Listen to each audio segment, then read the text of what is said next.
You are listening to the podcast of the Matyás Corvinus Collegium, the largest talent management institute in Hungary. If you want to know more about our mission, please look up our English website at mcc.hu/en or check out our Facebook, Instagram, and Twitter channels. For interesting articles and analysis of our professors, external contributors, and students, look up our knowledge base at corpinac.hu/en.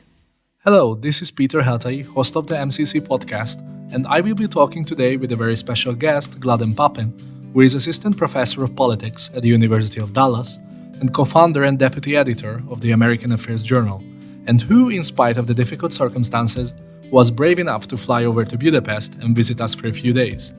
We are very keen, therefore, to use this opportunity to learn more about his work and ask his opinion about the US, Europe, Hungary, and Poland, the state of our Western civilization, and popular terms like post-liberal and post-Christian. Professor Pappin, welcome to Hungary and MCC podcast. It's great to be here. And well, it's not a secret that you're here in Budapest for a few days as our guest, as a guest of MCC, of Matyás Corvinus Collegium. My first question would be, just to start off, how do you feel yourself in this, well, using the words of President-elect Biden, totalitarian country? Well, it seems like a very nice place to me, and I have been interested in following developments of conservatism in Europe for 15 years, and seriously in terms of visiting and talking to European conservatives for the last 10 years. And I think that American conservatives and European conservatives have a lot to learn from one another, and in many cases face the same political situation. Actually, what I think then candidate Biden was suggesting was that he was opposed to Trump and saw some alignment with the Trump agenda, or a sort of nationalist populist line emerging elsewhere. So I expect that to come back up in his administration. And in the meantime, before those days begin, I wanted to take advantage of the very kind invitation, and it's great to be here.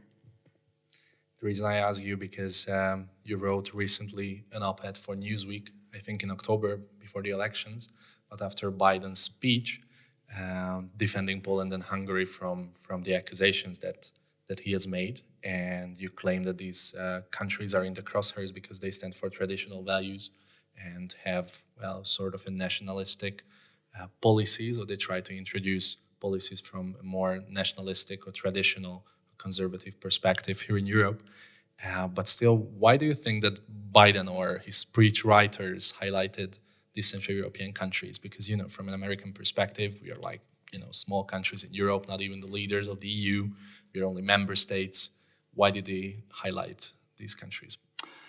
The answer, I think, is that the liberal or global neoliberal consensus is actually very fragile. And I think that the 2020 election campaign, of which that intervention was a part, indicated this. When one has a strong political position, one can state it forwardly and argue for it and explain it and try to convince people of it. Certainly the presence of the personality of Donald Trump made it easy for the left in the United States to focus on that personality. But in a broader sense, they seem to have nothing else other than attacking him. They were really focused on attacking Trump throughout 2020. And all the institutions of liberalism, of which big tech has become a part or even an agent force, clamped down on expressions of conservative speech, excluding those voices from the mainstream media, making it more difficult to find conservative voices in Facebook and Twitter, as we've all seen. So I think all of those are signs that liberalism or neoliberalism feels that there's something fragile about its consensus, that maybe it's not a consensus, or that it could be easily threatened. And I think that's the perspective from which Hungary and Poland, being strong witnesses of a proud tradition of their nation states, but which are governing in the national interest. If if global neoliberalism were stronger, would it feel it necessary to, so to speak, go after the little guy? Probably not. I think the fact that there's a clear democratic mandate for the governments in Hungary and Poland, they're democratic regimes, makes it hard for liberals and neoliberals to argue against them. Trump was often criticized for making foreign policy gaffes, for not understanding the delicacies, the delicate rhetoric necessary in international relations when dealing with our allies. And that's really what prompted me to write that op-ed, was seeing, this consensus must actually be fragile if this is the way that it's running its election campaign, so to speak. And in the second respect, if Trump had said something similar about, or any time he actually did sort of slip rhetorically and exaggerate in referring to other countries, he was immediately hounded. Poland and Hungary are allies of the United States, member states in good standing of the European Union, and to mention them, he didn't mention them explicitly as totalitarian states, but in the sentence kind of alongside and grouped with them as they appeared in his mind as a problem. It showed, I don't think he'd thought through the line very clearly, and it showed that the reflex position was to attack even now the smallest attempt to crack the neoliberal consensus. So I think it shows it's fragile. Totalitarian or totalitarianism is something, has a very special meaning, and it for us, and it tears open all the wounds, really, because, we are nations who have been suffered from real totalitarian regimes, the Nazis, the communists. So this reflected or echoed here in this region, especially harsh, so to say. So at least it was quite a punchy start. Do you believe that the future administration will pay a special attention to the region or to the EU in general, so to say, ideologically? Yes, but if I could echo what you were saying at the beginning of your question there, but before getting to it, I think this is a problem of the current state of liberal discourse, is that it's cheapening terms which do have a real meaning, including racism. I mean, racism is real. There's no reason to pretend that it's not, or that it's not part of American history. I mean, it certainly is, but you see that term being expanded to cover every kind of. It's become kind of a catch-all term of art for political deviation, I guess, so I think you see that echoed in the way that totalitarian is now thrown around. And in that case, in a really ignorant way, against countries that actually know what actual totalitarianism really is. And I'll take just a moment to plug my own University of Dallas. The initial faculty of the University of Dallas, most of them were Cistercians, Cistercian monks who had fled from Hungary around 1950 or the end of the 1940s, I think first to Rome, and then were invited by the Bishop of Dallas to start an abbey in Dallas. Then after 1956, they stayed in Dallas. So, the original... And the community still exists. That community still exists, the Abbey of Our Lady of Dallas. It's actually a flourishing monastic community of very orthodox and faithful monks who older and younger, still teach at the University of Dallas, which has always had therefore a particular connection to European issues. So I didn't mean to jump over your question, but I wanted to mention that. So if you want me to come back then on the substance of the question, yeah, I think in the simplest way, the rhetoric after over the last month in, say, the mainstream media in the United States has been, now order is restored. The disruptive 4 years are over. Now the rain is over and gone. The nation is healing. The Great Reset. The Great Reset's something else, it seems, and even beyond that. But you can see this in some of Biden's initial indicated appointments. I think if the nomination of Anthony Blinken goes through as Secretary of State, that's, I think, someone who probably unfortunately for the government of Hungary has a personal or familial stake in the Western European so-called liberal consensus. The only thing I think is that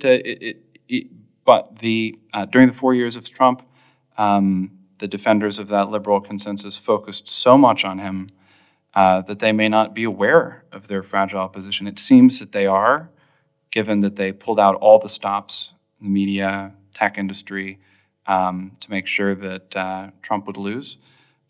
Maybe even a few little extra stops pulled out beyond that, who knows? But they may not actually be fully aware of the fragility of their position, even though they are kind of lashing out as though they are. So I think the question will be, does the Biden administration, enter into power smug and kind of like the third term of the Obama administration, but with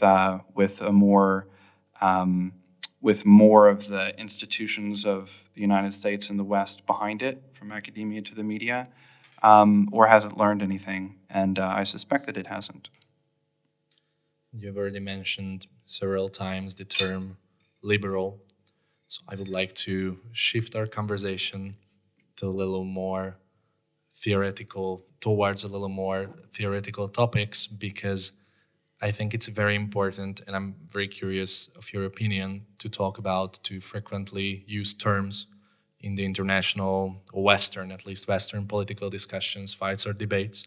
And I know that these terms or phrases have many layers, but nevertheless are crucial. And the first one would be post-liberal. Do you think we live, or are we approaching a post-liberal era? Yes or no, and why? It's a really great question, and as you suggest, finding the right terms to describe political situations is a difficult one, and one that I think theorists are continuing to explore right now.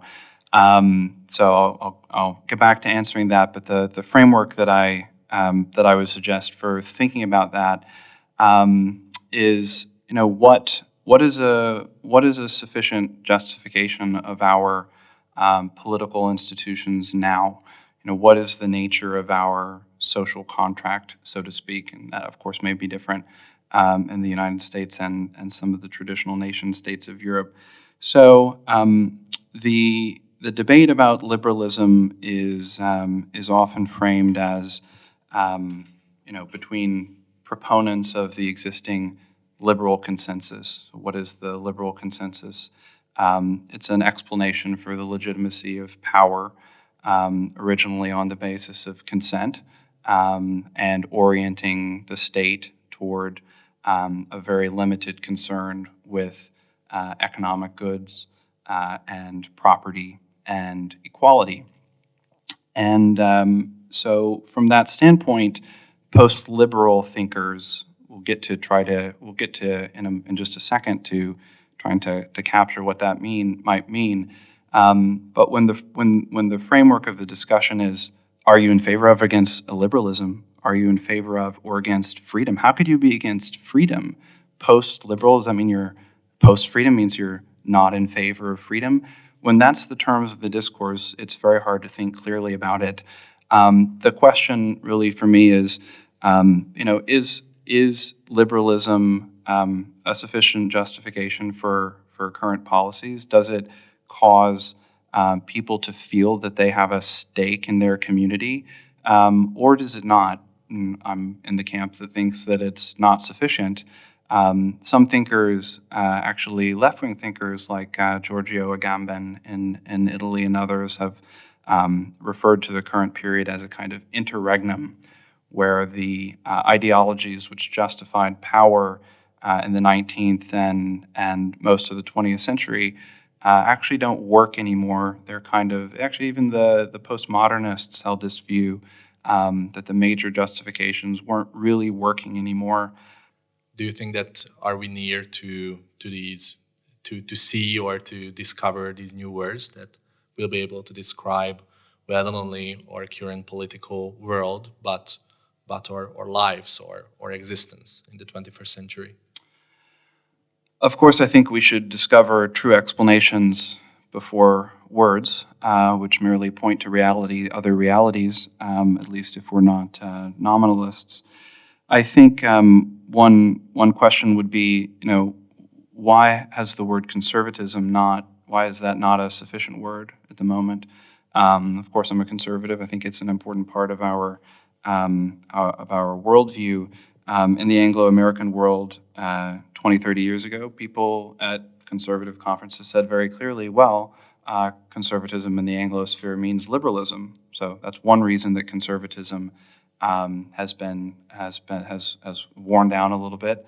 And the second reason, as Michael Anton said under a pseudonym in a famous article of autumn of 2016, conservatives conserved nothing. And that was, I think, what the Trump campaign put forward for a lot of people. So finding the right language is important. I think post-liberalism is just a kind of initial thumbnail sketch for a set of other explanatory frameworks and policies. So I would be happy using sovereigntist. It's not really a word in English, whereas it is in French, say, souverainiste, something like that. That's something that we use, or at least on a political level here in Europe. So when politicians, especially in Central Europe, for instance, they are in favor of sovereign nation states, they're in favor of sovereign governments, sovereign decisions. This is something that exists maybe in another context, but at least they're using here in Europe as well. There could be a little fracture among some groups of post-liberals more broadly. I think some post-liberals have begun to use the term post-liberalism in order to critique all modern forms of sovereignty, whereas for me, it's very important to remain practical and see what the current levers of power are. Nation-states are real political phenomena, particularly in Europe. I think Pierre Manon in France has been the most insightful illuminator of the fact that a nation-state remains both a politically viable project and a real cultural reference point. Maybe even in a way that America may be even a little bit different from that.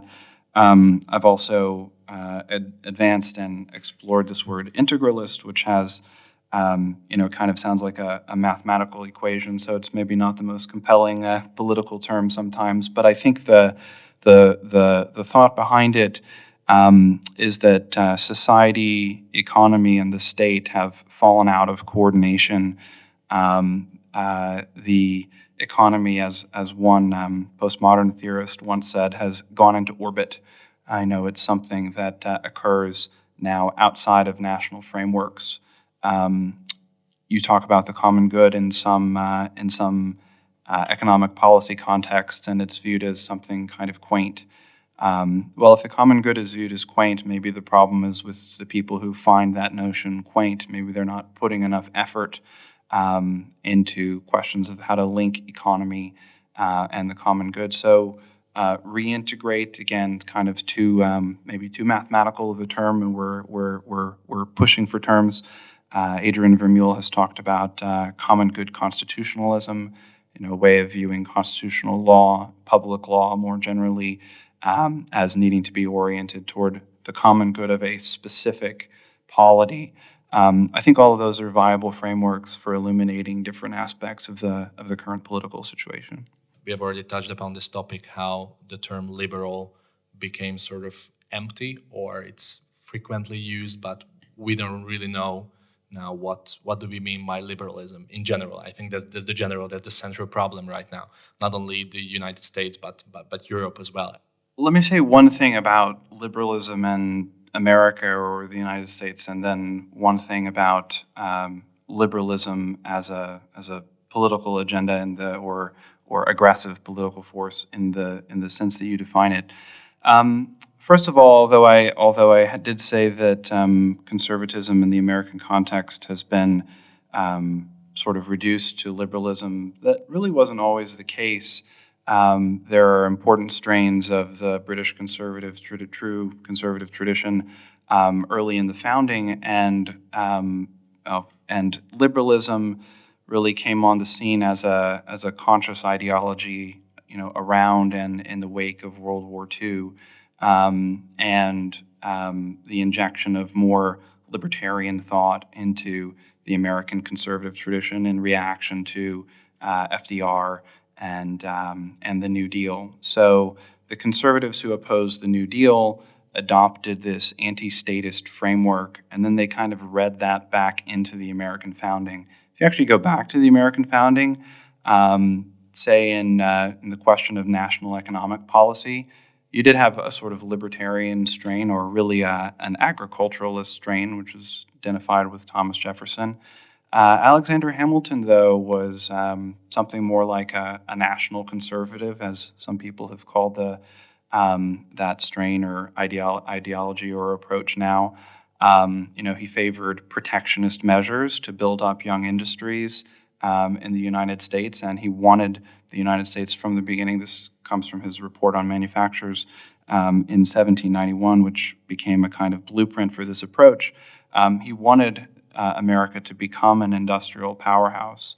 So his view of federal power was far, far more statist than what we would now call, liberal conservative tradition.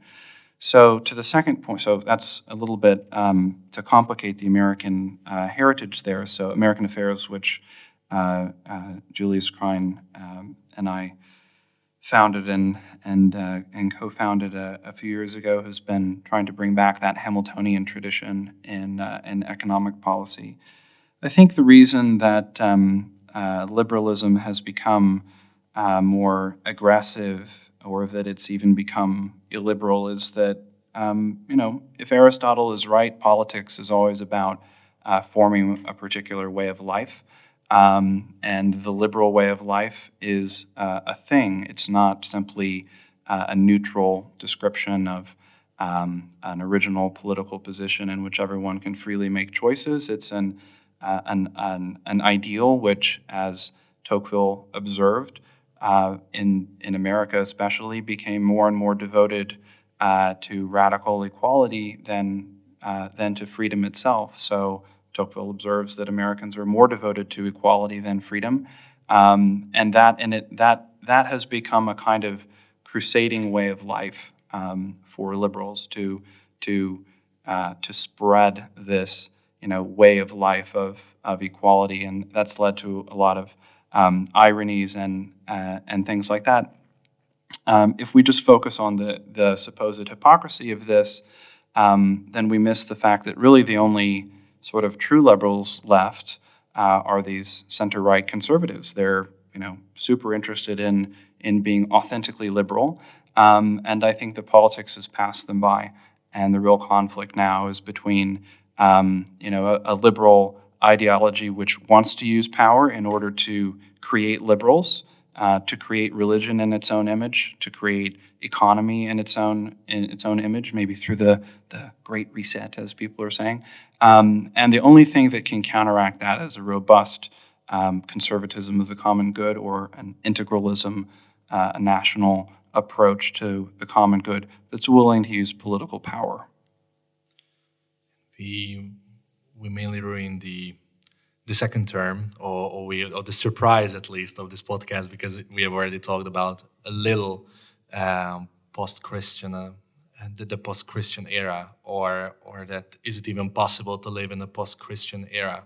We have touched upon it a little, but I would like to ask you now a little bit more concretely about it, because I recall the words of Pope Benedict XVI, who is not only the Pope Emeritus of the Catholic Church, but I think one of the greatest political and social thinkers of the 20th century, and one of the greatest theologians of the 20th century and the 21st century as well, when he said that Christians shall unite and act as a creative minority in this age, not necessarily leaving behind the Constantinian model, but somehow to rethink their strategies, how they can, in a very positive way, promote their values in society that basically once created. That's my part already, the Western civilization, but I don't think that Ratzinger would disagree with that.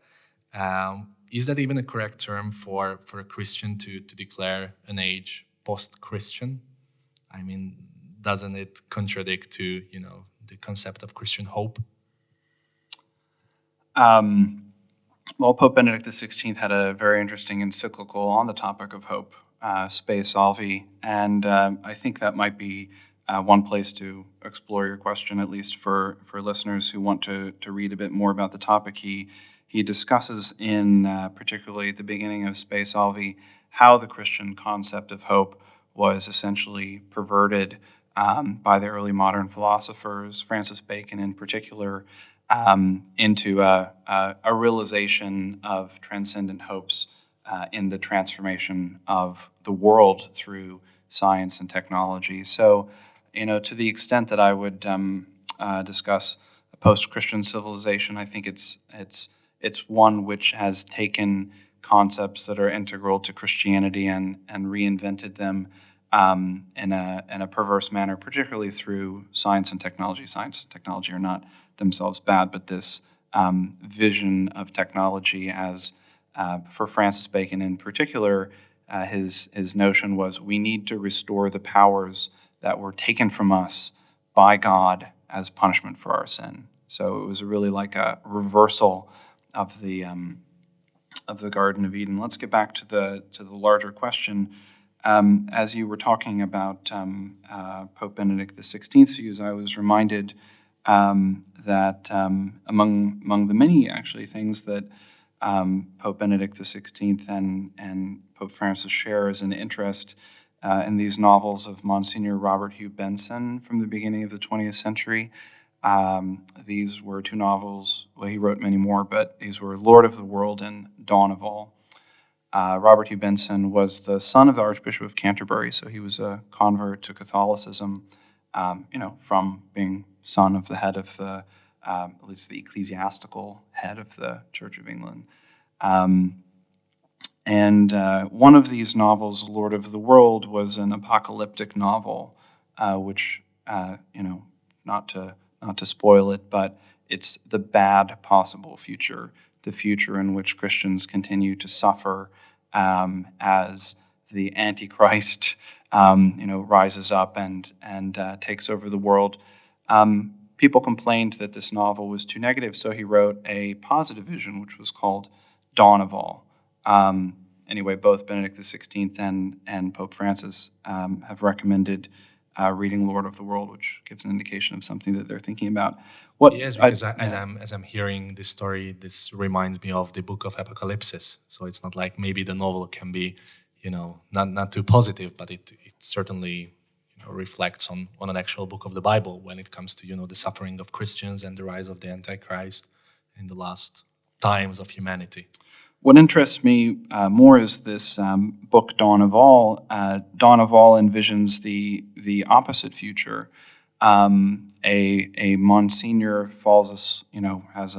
wakes up one day. He's not sure where he is or what has happened in the intervening years, but he realizes that very strange things have happened and that the world has converted and is in the process of becoming Christian again through political leaders, actually. And as he explores, talking to those around him, what led to this change, people observe, for example, it turns out that people realized that Christianity gave a better explanation of the soul than psychology did, and many other things like that.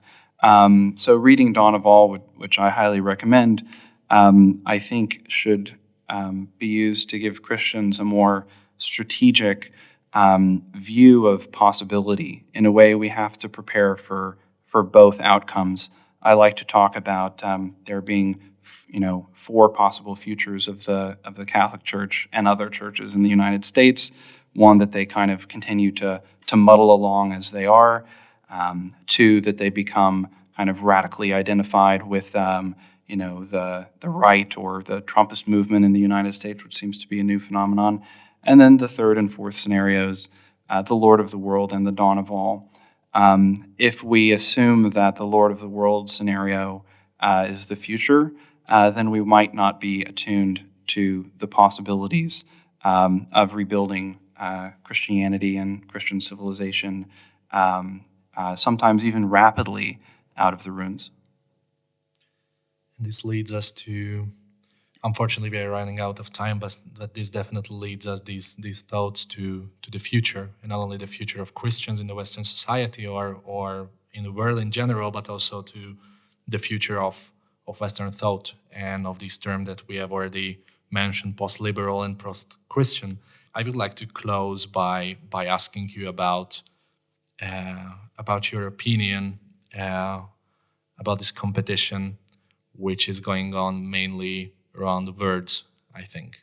So what do you think? Is it going to be an age of identity or community, globalism or localism, nation states or world organizations, digital innovation or personal connections? Are those pairs or what? These are just my picks. Yeah. Well, that's a challenge to navigate through those. So I think that as you were asking your question before the barrage of terms at the end, I was beginning to think about the relationship of Christianity and political organization, and we can hardly say that the future will definitively be one of any sort of restored connection between Christianity and political organization. But Christians have always viewed themselves as a group. Just think about Augustine's City of God.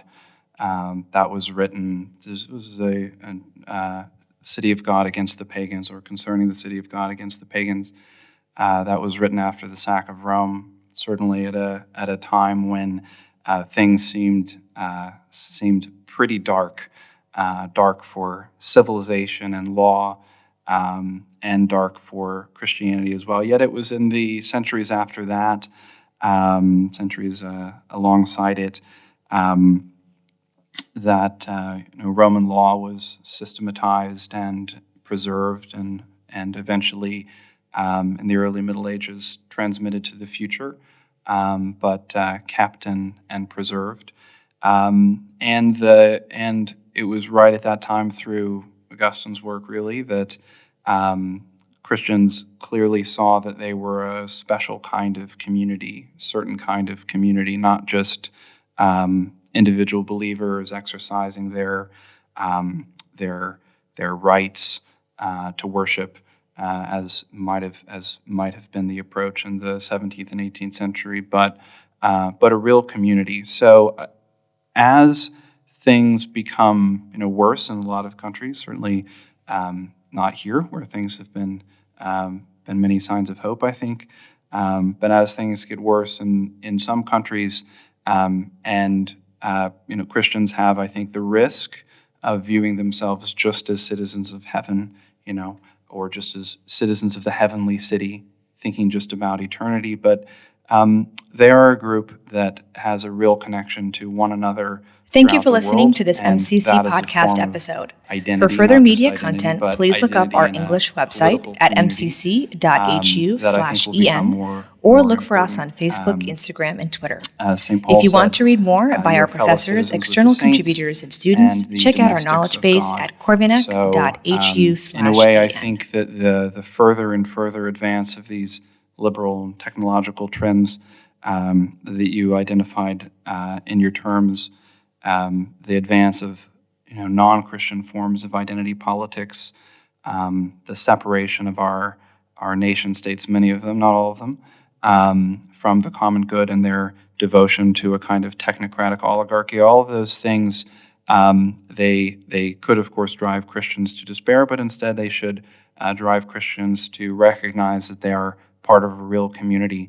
So I think there's actually a lot of exciting work to be done in the recovery of that concept, as we realize that just freedom is not enough, that we need to recover Christian conceptions of law, right, and the church itself. So at what time those concepts will play their role, who knows? Some people have made the observation before that history is more about location than time. So even while things may be getting worse in certain Western European countries, it's good to see signs of hope here. Wow, well, there is still a lot to talk about, but our time is up, unfortunately. Mr. Pappin, it's been a pleasure talking to you here on MCC Podcast. Thank you for being here. Thank you, Peter.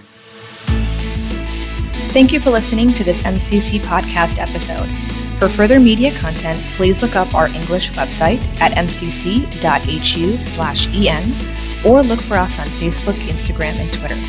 If you want to read more by our professors, external contributors, and students, check out our knowledge base at corvinak.hu/en.